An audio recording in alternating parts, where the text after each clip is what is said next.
Thank you, Mr. Chairman. Thank the witnesses for appearing as well, and would indicate that we've had many duties related to some adverse circumstances that we've encountered related to bad weather, and that's putting it mildly. And these things have attracted my attention, so my apologies for not being here for the entirety of the hearing. I am concerned about the sanctions. I do have some questions that probably have already been posed, so please forgive me for being redundant or superfluous. My initial question is, if we can perfect the sanctions as codified, what would be the impact on China first? And then I'd like to move to the secondary portion of the question, which relates to the impact on North Korea. So on China, what would be the impact if we perfect these sanctions as codified? And I will leave this question to whomever would like to respond initially. Thank you. The efficacy of the sanctions, please. Would you care, sir? Let me follow up with this question. If we perfect the sanctions proposed in their entirety, what will be the impact on North Korea? Please do not assume that I have a position based upon the questions I'm posing. I think that these are some things that I just need to hear answers to. Next question has to do with China's position that if the sanctions create turmoil to the extent that North Korea becomes a government that no longer exists for all practical purposes and people start to flood into China, they've always raised that as a possibility. Is it possible that these sanctions could create such a circumstance if completely implemented against North Korea? Because China is the means by which we get to North Korea. So would that create the breakdown in governance?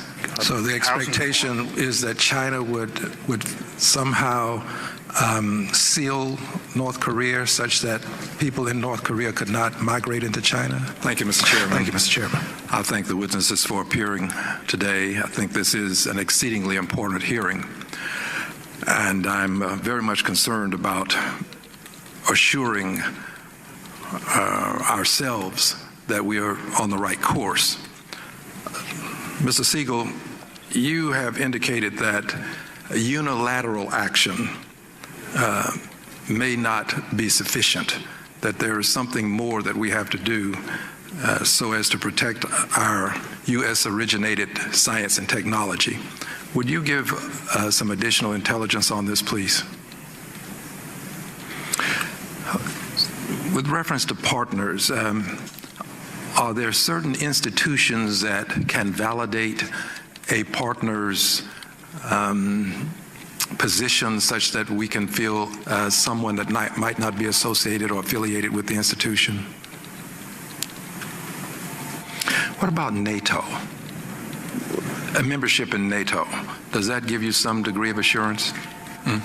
And how effective are we at spotting companies that have investors that may have ill intent or ill intentions such that they're in a position to take advantage of knowledge that they acquire, notwithstanding the fact that they look legitimate?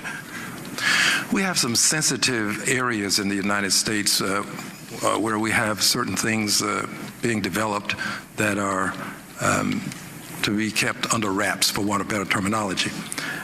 Do we have any concerns about persons locating businesses in and around these very sensitive areas? Well, my time is up. Thank you, Mr. Chairman. I yield back. From Texas, Mr. Green. Thank you, Mr. Chairman, and I also thank you, Mr. Powell, for being with us today. I'm very interested in what you have to say. I do want to mention voting rights. I firmly believe that we are about to witness a great injustice upon the folk from Louisiana, New Orleans in particular, in terms of their right to vote. We have scattered them across the length and breadth of this country, and we have the technology, the means and methodologies by which we can afford them the right to vote such that it will not be circumvented by process. We can do satellite voting. I think the federal government has to step in and make sure that every one of those citizens who wants to vote has the right to vote. If the right to vote is denied by virtue of process, Mr. Powell, we are going to see a great change in the politics and the political body, the body politic. We ought not let a natural disaster and process prevent people from having their legitimate right to vote. We've got the technology. We can do it. We also have not heard a firm commitment as to what standard we will reconstruct the levees. Heard a lot of talk, but not a commitment as to what standard the levees will be reconstructed to. As of late, it has been indicated that some inferior work has been done with the levees. If businesses are to come back and make meaningful investments, they must be assured that we are going to have levees in place to the highest standard. I have consistently supported Category 5 standards. We ought to rebuild the levees to the highest standard. We constructed the Golden Gate Bridge. We can rebuild those levees to standards such that people, as well as businesses, will be safe. And finally, Mr. Powell, sir, we cannot continue to explain away FEMA's inability to put trailers on lots. We cannot continue to expect people to believe that we are faithful to our duties and our responsibilities by explaining this away. Time has expired. We put a man on the moon. Thank you, Mr. Chairman. FEMA can put a trailer on a lot. I thank you Mr. Chairman. for Thank you. your leadership and allowing me to serve on this committee under your leadership. I am a person who loves his country, and I love my state. But I've heard this 10th Amendment argument before. Lonnie Smith was a dentist in Houston, Texas. He wanted to vote, but there was a white primary. Smith versus Allwright, 1944, went to the Supreme Court of the United States of America. Lonnie Smith prevailed. That ended white primaries. 10th Amendment argument's been used consistently by some states to deny rights. Texas is one such state. I love my state. But Texas has been a bad actor for decades in contravention of the 24th Amendment to the Constitution of the United States of America. They talk about this photo ID, and we'll give you an ID if you can't afford it, if you're indigent. Well, I tested that system. I voted without my proper ID, had some time to secure the proper ID. The state of Texas will accord you an ID at no cost if you're from Texas. Because in my case, I'm from Louisiana. I had to get my birth certificate from Louisiana to get my ID in Texas, and I had to pay a fee for that. Clever ways to disenfranchise. So I thank God for the federal government and the stand that has been taken over the years to protect the rights of people in states. I don't think that's in contravention of the 10th Amendment. Now, to my question, You said, Mr. Hicks, that the states are moving towards some sort of paper component, I believe is the phraseology that you utilized. Paper trail is what people at my level of life would probably say. Why are they doing this? What's the rationale for moving to paper verification? Confidence, and the level of confidence that we aspire, that we desire to have, is that one that would give us a belief that if there has been some sort of intervention, we'll be able to detect it, and that paper, verifiable paper, may be of assistance?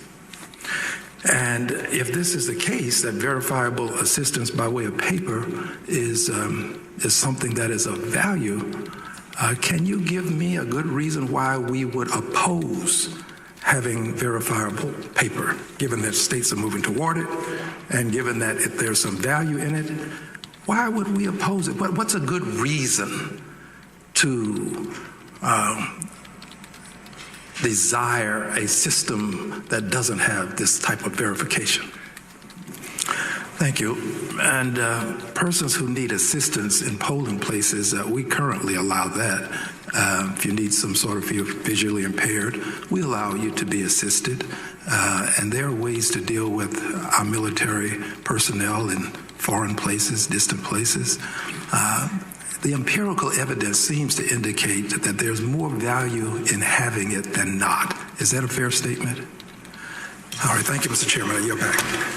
Thank you, Mr. Baker, and thank the chairman and the ranking member for holding these hearings. I was born in New Orleans, Charity Hospital, have a great affinity for the city and the people. I did return, and I was with Senator Ed Murray. We toured the entirety of what I believe to be the most devastated area, including the lower 9th Ward. I think that, without question, New Orleans will come back. The question is, who will come back to New Orleans? And how do we do the right thing? People who have an affinity, who were there when Katrina hit, such that they have an opportunity to come back and experience again the New Orleans that I know and I love. A lot has happened prior to your arrival. A lot's been said. Some of the things that were said, I wish people would retract about various pieces of legislation, because we have two good pieces of legislation, and we ought to try to get the best from both. We really ought to try to do that. I don't think that's impossible. But when people use some of the language, some of the diction has been less than superb. Some of the diction does not appeal to people who love Louisiana and New Orleans and who want to see it come back. So I'm asking first that we tone down the rhetoric to the extent that we can. And I know that I'm to be terse and laconic, pithy and concise, but I do have to make a couple more comments if I may. We did the right thing after 9/11. We spent billions, but we did the right thing. I don't have a problem saying that. We did the right thing when we bailed out the savings and loans associations. It's time to do the right thing with Louisiana, Mississippi, and Alabama. And doing the right thing requires that we do more than give property owners certain rights and privileges. Many of the people who were born and reared in New Orleans never owned property. They never had a fee simple to anything other than a legacy of poverty that many of them inherited.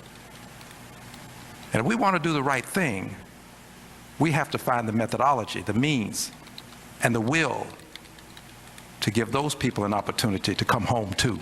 It was home to them before the hurricane. There's no reason why it can't be home to them afterwards. So as I peruse this legislation, I'm looking to see how can we tweak it, if you will, such that we can give persons who were born and reared but never owned property an opportunity to come home to New Orleans. I thank you for the time, Mr. Baker. I thank the gentleman for his and I comments. yield back. I thank the Thank gentleman. you, Madam Chair. And I thank each of the witnesses for appearing today.